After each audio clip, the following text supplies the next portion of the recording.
Yeah, you get all our users, and you get all our technology for free. You just have to use the L2. Ethan, welcome. Thanks for giving us some time today. Thanks for having me.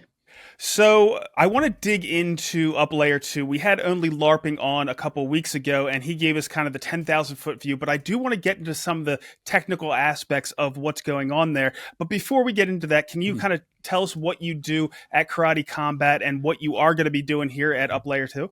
Yeah, sure. So I'm the CTO of Karate Combat. I've held that position for the last 3 years there when we first sold the league to a foundation Mm-hmm.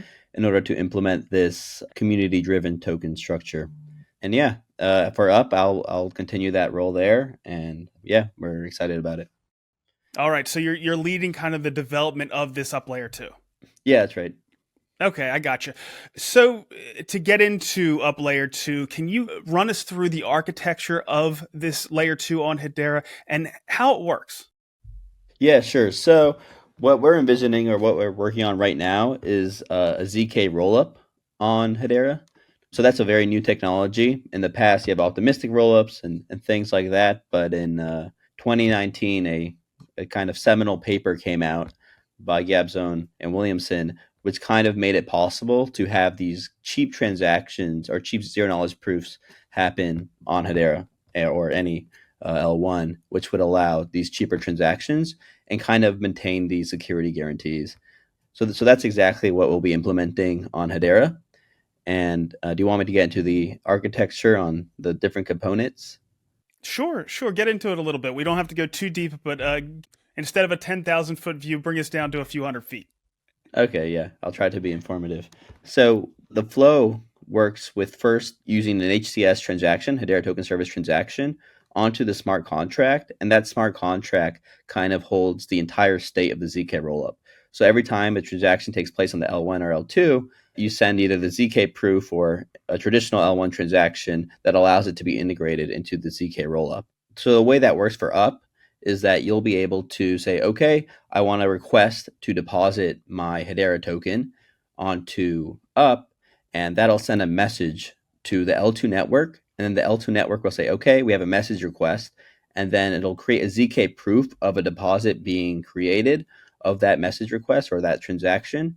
It'll send it back to the smart contract service, and then it'll include a zero knowledge proof, which will confirm that one, that Hedera token was deposited on that smart contract, and then two, that the L2 network actually made that deposit.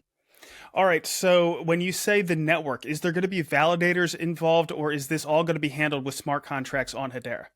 Yeah, so all the verification does happen on the smart contract, including data availability. So both of those things happen on the smart contract layer. The only thing that happens on the L2 network is one, creating the proofs, which will be verified on the smart contract, and then two, sequencing the various transactions. So the way it typically works for a lot of these ZK rollup strategies is that you one have to sequence all these transactions saying, okay, this is the order in which they took place. And then second, you create a proof of each individual transaction, and then you create an aggregate proof across all those transactions. And then you send that aggregate onto the L1. And then the L1 determines whether or not that zero knowledge proof and that data was actually correct. So, Ethan, on Hedera, smart contract calls are relatively expensive compared to token transfers. So, a smart contract call is 5 cents compared to like an HTS token transfer is a tenth of a cent. How are you actually making this more efficient and cheaper by using this architecture and this structure? Yeah, so with ZK rollups, we actually batch all these transactions.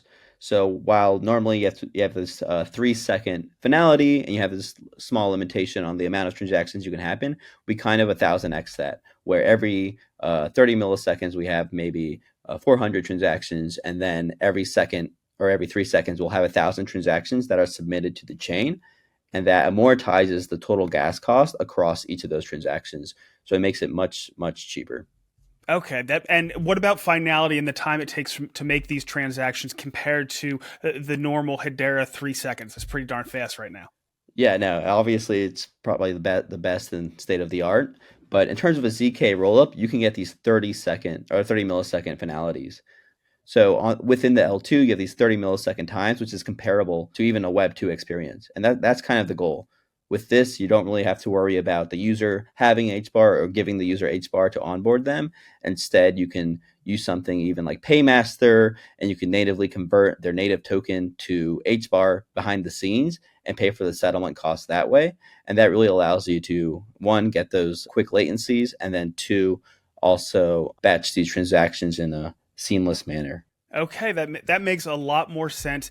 And even though you might be batching up to 1,000 transactions per smart contract call, that's getting it down to about 1/200th of a cent. You're not always going to be able to fill up every single one of those calls. So at times it might be a little bit more expensive, but still pretty darn cheap. Yeah, that's right. There's going to be a variance in the actual gas costs, but yeah, it'll remain cheap. And yeah, we're happy to just make it a way where we can deliver this Web 2 experience. All right, understood. But I want to get into some of the other aspects of it, including the up token. How do you envision the up token working into the rest of this? Yeah, so the up token is primarily a governance token. Ideally, you'll be able to kind of access these other leagues that'll be on the L2, and maybe any of these other loyalty rewards that'll be available. Because that's the ultimate abstraction of this, is where if you are a big fan of Karate Combat, if you're a big fan of maybe IFC or BattleBots or some other league, you can kind of say, okay, I'm a big fan. Let me get these in real experiences, and then even kind of swap for other experiences. So you can say, okay, I have enough tokens to get an experience with BattleBots, but I don't want to go to that event today. Let me just swap that for a Karate Combat pit side ticket. Okay, that makes some sense. Now, can you expand a little bit more into how this token is going to be used for governance? So in the case of Karate Combat, we're talking about rule changes, and we're talking about, Right. rolling tokens over for certain things. What kind of other governance aspects of the Up Layer 2 platform is going to be handled by this token? Yeah, so the main aspect of it is protocol upgrades. So any time there's a protocol upgrade that has to be done, the token holders vote for that. And then secondly, Treasury. So Treasury basically decides what grants the L2 wants to give to kind of enrich the L2. Okay, that makes perfect sense. Now, the tokens that are built on top of this platform, will they be able to leverage the HBAR economy like Hedera wallets, DEXs, and lending and borrowing platforms and so forth? Yeah, so we're working with Bonzo and a few of these other large DeFi protocols that already exist on Hedera in order to kind of reuse that same technology. Mm-hmm. So in the first iteration, it's kind of a ersatz copy of what they built on Hedera on the L2, but in later iterations, you have something called bridge and call. So from the layer 1, from the layer 2, I mean, you can use a zero knowledge proof to seamlessly interact with these other DeFi protocols that exist on the L1. Okay, I got you. Now, we've covered a fair amount of it, but is there anything else you think we need to cover before we let you go?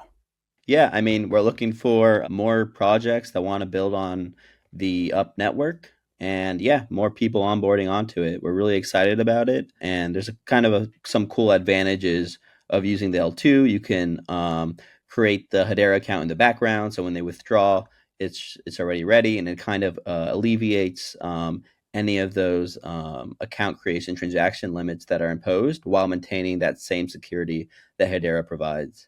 All right, so it's pretty much a call to anybody running a sports league or something that's competitive, or anybody that knows about a sports league or can make those kind of contacts to get in touch with you guys and see if you want to bring up-only gaming to their sports.